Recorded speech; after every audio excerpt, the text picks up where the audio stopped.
Well, welcome to the Dare to Be Great, Dare to Be You podcast. My name is Shawn Langwell, and I am your host. If you like honest, vulnerable, and real stories about what it takes to not only become great, but self-confident and bold enough to be yourself, then this show is for you. Each of my guests started out as ordinary people like you and me, but have accomplished extraordinary things in their lives to be considered great, masters, or experts at what they have been called to do. Join me each episode for inspiring, encouraging, and meaningful conversations with diverse people from all walks of life and industry.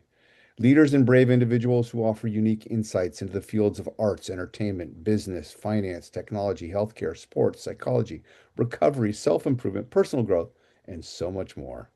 Whether you are in the same fields as my guest or not, I guarantee you will walk away from each episode feeling better about yourself and inspired to take the next bold step toward your own goals and aspirations.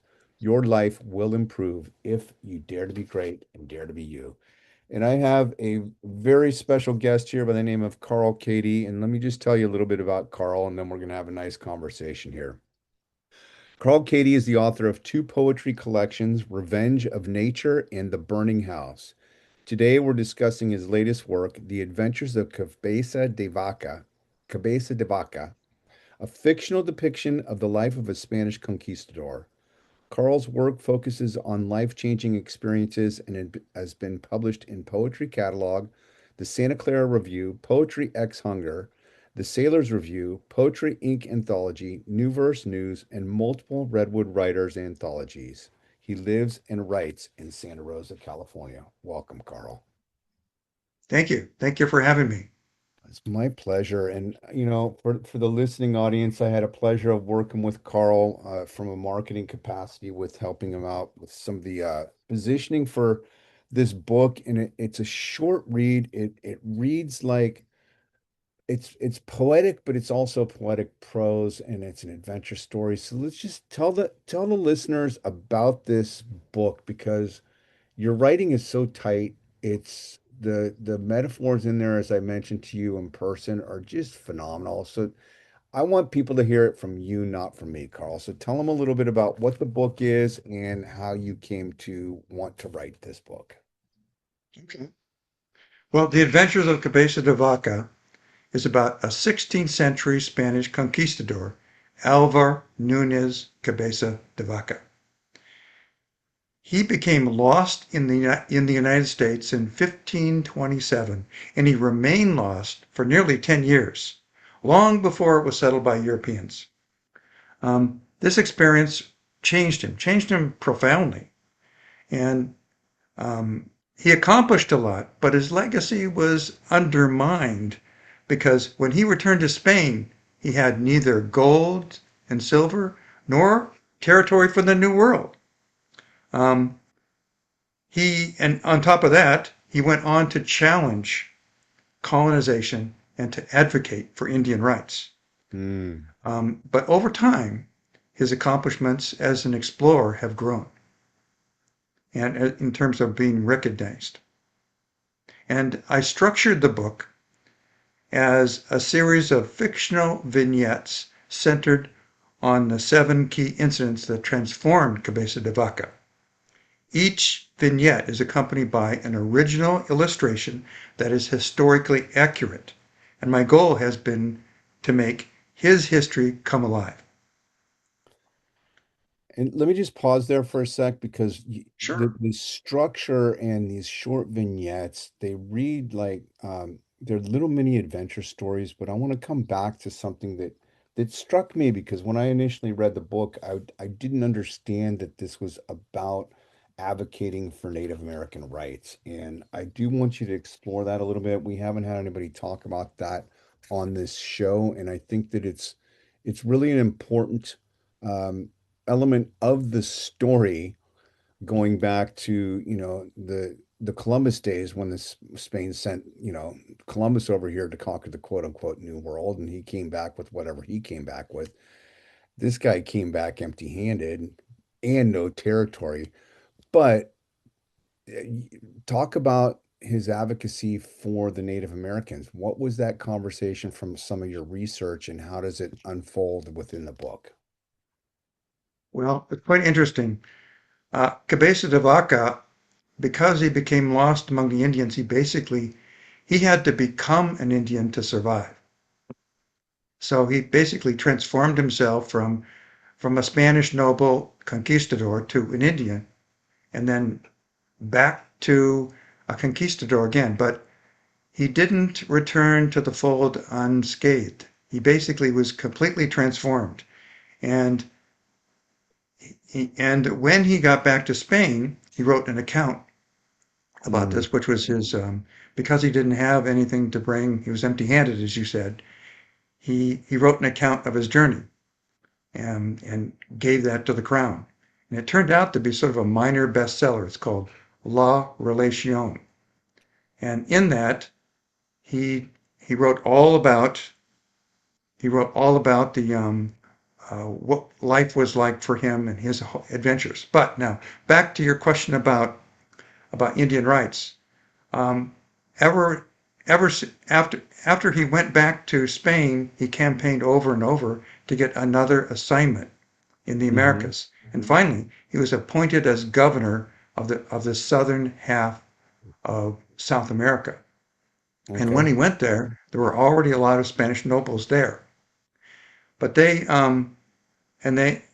immediately abolished slavery of the Indians. He made it illegal to enter their property without their permission, and he also got rid of any kind of demands for tribute.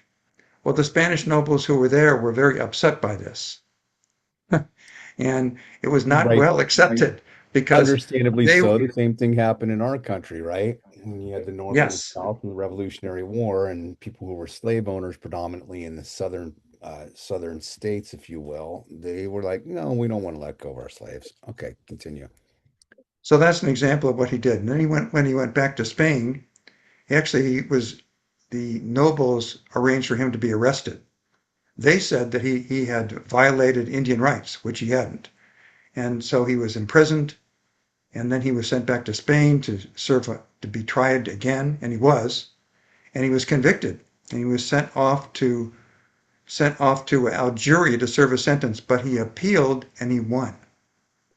And so in the end, he was able to return to Spanish life, but his messages about Indian rights have were not really taken that seriously for a while, and for a long time. But over time, that they have been, and his story is sort of the testament to that. Well, and this is interesting. I mean, I'd love to see you turn this into a full-length novel at some point too, rather than just vignettes, because it reminds me of a story that I read, and I don't remember the name, but it was about the Yanomamo people in the Brazilian rainforest who were basically completely isolated from Western civilization. And I remember reading it in college in an anthropology class, and I was just fascinated. Similar story. This gentleman befriended them and became acclimated. He knew of these people. His purpose was as an explorer to go meet them, and he did whatever he could to become acclimated into the tribe. And he wrote extensively about those experiences, including some of the psychedelic experiences that he had. I believe it was ayahuasca or something like that that he was doing at the time to come in touch with his spirit animal. But what else can you tell us that may or may not be in the book about his journey or his experience living with Native Americans? Because that's a story that could be fill a full volume, I'm sure. Well, his experience living with the Indians, it's interesting because in his account that he wrote, usually when the conquistadors like Pizarro and Cortez went back to Spain and they gave their accounts, it was just about their military adventures, how they had conquered the territories, what they had returned with. But he wrote about his actual adventures, and as part of that, he talked about what they ate, Hmm. how they lived, how they worshipped, how they traded, and also his own experience was he had to survive. He was not accepted as an Indian. He was sort of an outcast among the Indians, and when he and but he had to show his worth. So he had to prove himself in the Indian culture. Okay. And as part of that, he so And he tell us a little bit more about that just from your research, because I don't think it comes out in the book, but what did that look like in terms of proving his worth? Hunting and just for example. well one of the well the section I'm going to read today actually goes into that Okay. in some to some extent, but um, the Indians all of a sudden had these people on their hands that were sick, not well. They nursed them back to health, and they said, "Well, what are you going to do for us?" And in many cases, they tried to enslave them and treat them as as just chattel to be used. And so, in order to survive and thrive, Cabeza de Vaca figured out ways to kind of distinguish himself and become a success among the Indians. Okay. So, one example is, and I'll go into this in some depth in when I read, but he had to reinvent himself as an Indian faith healer. Then later on, he was in a situation where he was getting um, pretty much he was headed towards an early death because he was working in the reeds on the coast, um, uh, basically doing slave work. And he figured out that the tribe he was part of at that point could not get things they needed in land. And Hmm. so he proposed that he become a trader. He said, "Well, I can get those things for you." Okay. And so he became a trader between different Indian tribes, which gave him independence and among the Indians, wealth and prestige. Interesting. So this There's is a a couple examples. well, it's interesting to see to hear the adaptability of him being in an adverse situation and just learning to adapt to his environment for survival. I mean, survival is a great motivator of most people when you're faced with your back up against the wall, you figure it out or you die. I mean, that's kind of it's this or that. Um, so is now a good time to jump in to do the reading because that was one of the things that I really wanted you to do, and I think you just set it up a little bit here. Let's jump into that reading if you're prepared to do that now. Sure. Um, this is the third section in the book. And It's go ahead, called Carl, To. go ahead and show the cover of the book because this will be Sure. on YouTube as well, so people can see it. This is the third There you section of the book, go. Okay. and I'll show you the actual illustration that accompanies the story. The illustration, and there's something like this for every one of the tales. But to give you the back story on this, uh, Cabeza de Vaca and his crew, his remaining crew, were with a group of Indians called the Mojada, and he was he was with them, and they basically were demanding that he show his value. And as part of that, he had learned their language. He'd become very proficient. He turned out to be a natural polyglot, Hmm. and this is told from his point of view. To become a healer. When the Mojado rescue us, we are as weak as scurvied sailors. The Indians care for us, share food and shelter. When we recover, the chief tells us, "You eat our food and sleep in our tents, but you're useless." He demands we become healers. Blow on the wounds. Lay hands on them. I scoff. Complain that we are not doctors and this is not medically sound. The chief stomps out, raising his bow and arrow to shoot a squirrel. It drops from the cypress as if struck by God. Hmm. After that, the tribe withholds our meals. Each day grows more dire, as if our collective canoe has been cast adrift into a sea of starvation. As my dark heart cries to return to Spain, my heart of life, of light, saves me from free fall. I must consider my crew and our survival. If we practice Indian shamanism, we lose our souls. If we don't perform their ritual, we starve.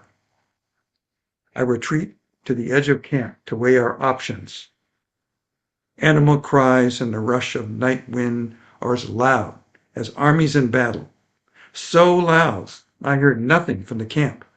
Before long, though, I smelled the aroma of frying meat, compelling me to save myself by eating the dead, God's lower creatures. How did I not see it? The wilderness is as hungry as I am.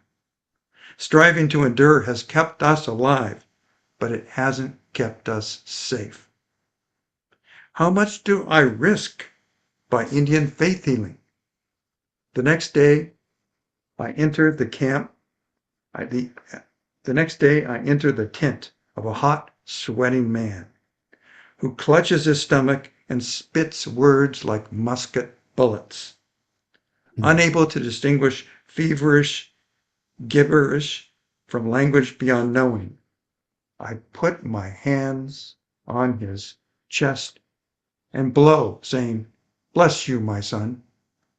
Then I recite the Lord's Prayer, followed by an Ave Maria. I pray for him to live so that Christians do not die. I pray for permission to plant seeds of faith. Heal this man so that he can become Christian. The following morning, he strides out and proclaims himself well. He rewards me with with an animal blanket, precious shells, and a red cedar bow, better than anything I own. 2 days later, I wake to a crackling fire, roasting rabbit. Men in deerskin loincloths and women in moss skirts curve around my tent like hands in prayer. Hmm. Is this land of want also a land of becoming? Has God let me live so that I can imagine more? Wow, Carl. I thank you for reading that. It harkens, and I told you this when we were working together too. There's certain elements in there that are even deeper because of the visual and the sensory language that you have. But it reminds me so much of Viktor Frankl's story. And I know this is a tall order to even compare you to Man's Search for Meaning, but that kind of detail and bringing it down to the survival mechanism. And that's why I really wanted you on this show because, folks, the writing is tight, it's super, super concise, the stories are impactful. Um, Carl's got a knack for cutting out all of the fluff and getting to the metaphors that mean something. So hopefully, you heard a taste of what this book is. And what I'd like now, Carl, is to just transition into a little bit on self-promotion, talking about who you wrote this book for, who might benefit from it, and also where the heck they can get it, because I think that is really important. This is one of those books that I think could be part of a historical, any type of education system, really, whether it's collegiate, junior high, and or high school that are doing social studies courses. It's short, it's simple, it's not offensive, it's not Mhm. overtly religious in any form or fashion. It's talking about a historical relevant character that most people don't know about. So the mic is yours. Okay. Well, I guess in terms of who the book is for, you know, I think a lot of people would be interested in this because it's an adventure story. And Mhm. it's an adventure story that I think has relevance today. You know, given the turmoil in culture, business, and government today, I thought this is a story that needs to be told now because it's how one man struggles against incredible challenges, survives to make a difference, and how that difference still continues to have resilience hundreds of years later. Hmm. And I think we can learn from that. So from that point of view, I think it has a lot of relevance. I think at from an education standpoint, you know, I would like I tried to write what I tried to do with this book is write it so that it it relates to the human side. When I read all the historical things, because I did a lot of research for this, I looked at all the historical facts.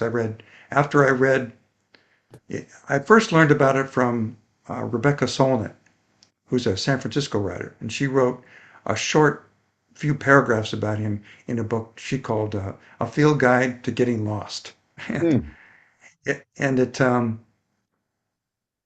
after I read that, I I had to find out everything I could about him and researched him. And when I did, I realized a lot of the writing was flat. It didn't have it was and when I read his own account, it was sort of unemotional and it relayed what went on, but without any kind of oomph to it. So I made it Almost, my almost mission like a to bring ship's his log, story to life. almost like a ship log where you're just making journal entries about what's happening for the day, the weather, the In tides. fact, that's what his compatriots, Pizarro and and Cortez did. They basically just returned with a ship's log, but Okay. he didn't have anything to offer, so he turned his ship's log into his book. And then I took it to another level because I wanted everyone from an eighth grader to an 80-year-old to know who Cabeza Vaca is and and what he did. And I wanted to make the story accessible to all generations. So I think it has historical currency, for education because of that. Because in a Well, lot of ways, it's hard for people just to pick up a history book and jump right in. yeah, and that's what makes history so fun and exciting. I mean, you look at the success going way back to the Indiana Jones stories. I mean, he was an archaeologist, and they took something that could be very boring, sitting there brushing away debris and sifting through, rocks for hours and hours on end, and they turned it into an adventure story, and people love Yeah. adventure. Um, what I love that you did with this is by being historical fiction, you don't have hmm to be 100% accurate to the account. So it gives you the creative license to take the facts and bring them to life. And that's an art in and of itself, Carl. But let's stay on the track of how this could benefit educators and others. Well, I think that, when you look at it educationally, there also, yeah, Cabeza de Vaca didn't just have this heroic story behind him. He Hmm. also accomplished a great deal. He was the first European to live with the Indians for an extended period of time. And he lived with different tribes from Florida to Texas, all across the southern United States, and and also in northern Mexico. He was the first, and he was the first European to walk across North America, traveling from Tampa, Florida to the Sea of Cortez or the Gulf of Mexico, and then went all the way back to Mexico City. He What? was, yeah, he was the first. On foot? Um, Oh, maybe horseback too, but mostly on foot. no, there was no horses, It was all foot. and the horses that they brought with him on the original journey, they ended up eating Oh, because they ran out of food. His account of the journey is also the first known depiction of life in pre-European America. And he learned the Indian languages, became fully integrated. So he not only tells their story, but what they ate, how they lived, how they traded, how they worshiped. And it's often cited by anthropologists as evidence of what life was like at that time.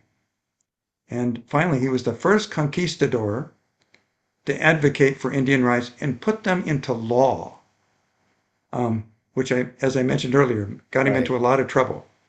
But he may have succeeded in the end over centuries because Spain was the first imperial power to abolish slavery. Hmm. So that's from an educational standpoint. From historical fiction, I hope that it really brings this history alive for people, and it's very readable because it is kind of an adventure story. And what I've tried to do with the book is is make it more accessible by including the illustrations. So Hmm. each of the seven incidents, transformative incidents in his life, is fully illustrated by a San Francisco artist, Shirley Smith, and who used watercolor pencils to do these specially historically accurate pictures. No, it's just it's so there's something about it. And folks, where do they get it, Carl? Is it I know you have did you put it on consignment at Copperfields and they can get it on Amazon, Well, right? you can get it.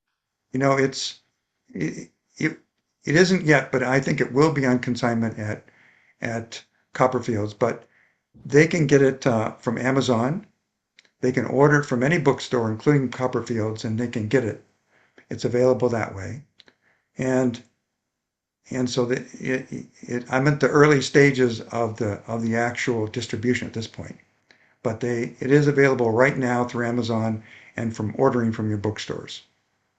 Well, this is I look forward to assisting you as you move forward with this journey and just being a sounding board for you because you introduced me to something that I hadn't really paid attention to. It brings me back to even the high school Spanish classes where they introduce some of the cultural aspects, not just the language aspect of learning Spanish. And that's one of the things that it stuck with me to this day of learning the culture and the various idioms and the idiosyncrasies between Castilian Spanish and Spanish as it's spoken throughout most of Mexico, but the culture is what always got me, and the culture is the stickiness. And there's one other thing that you just talked about, and listeners, I don't want you to miss this. What Carl's done in this very terse and tight volume is tell much more than an adventure story, as he alluded to. It's an exercise in humility, it's an exercise in sociology, it's an exercise in communication of being able to relate to people who you don't know and you do not have a plan, you are just going across the country one way and back the other. And this guy, Cabeza de Vaca, did that and lived to tell the story. And there's a lot to be said about that. I don't want to unpack it all here because maybe you'll write another book down the road, but my goodness, think about that. Some of us have a hard time talking to our neighbors or engaging on social media, let alone multiple different Indian tribes from coast to coast in the United States and the Americas. So, wow. What else do you want to add, Carl?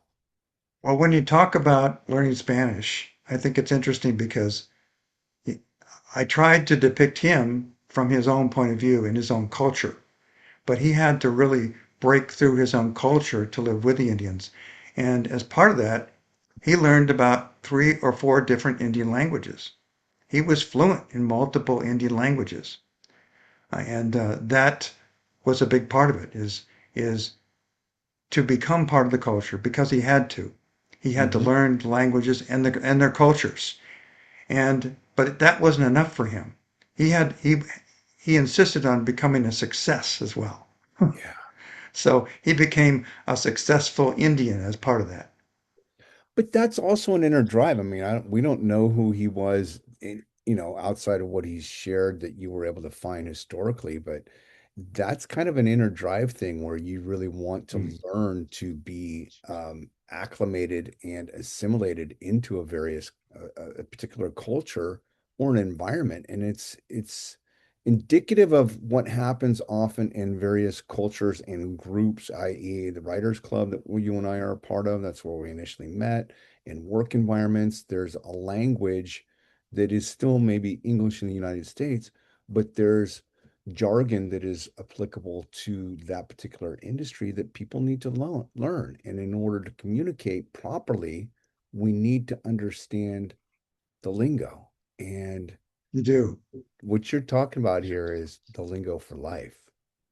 And when you talk about the language as well, Hmm. his origins are always kind of curious because people who know Spanish look at his name and they say Cabeza de Vaca. That means head of cow. Right. And the story about that is he had a title, head of cow, which was a title of nobility because his ancestor had actually been instrumental in helping the Spanish win against the Moors. And he did that by showing them an unknown pass across the mountains that allowed them to attack the Moors, which is the turning point in the war.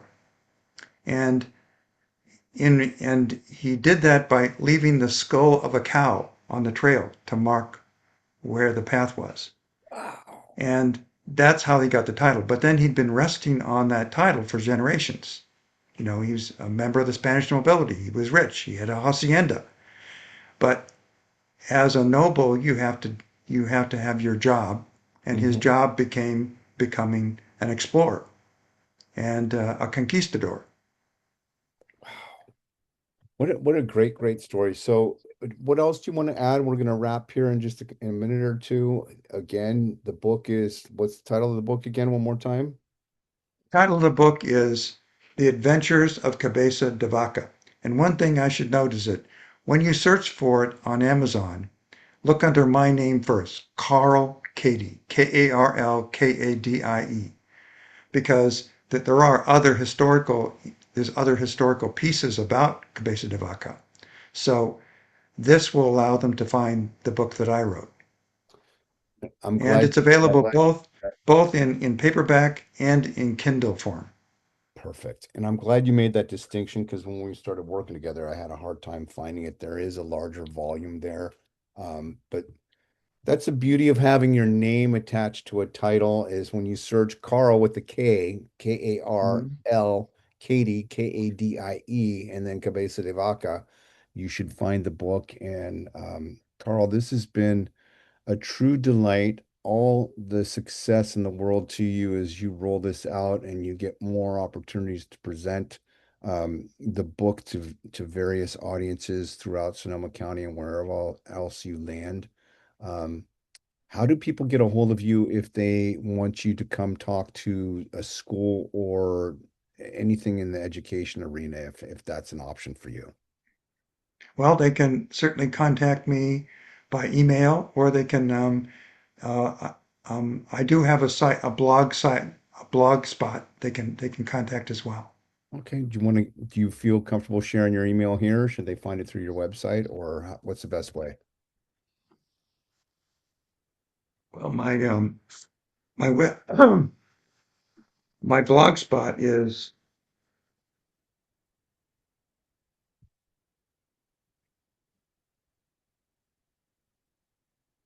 it's basically Carl Katie blog spot. That's what you Got can it. find me. My email is kkadie at gmail.com. Perfect, Carl. This has been Dare to be Great, Dare to be You. My name is Shawn Langwell. I am your host. We've been visiting with Karl Kadie, who is the author of multiple books, poetry, in particular, and the most recent one, which is Cabeza de Vaca, an adventure story of a Spanish conquistador who acclimated himself in the Americas with various Indian tribes. And it's just a wonderful, wonderful, tight story of 7 vignettes. Carl, this has been a delight, and I'm so glad that you've been my guest on the show. Sean, thank you so much for having me and for allowing me to share this story about one person in history who dared to be great.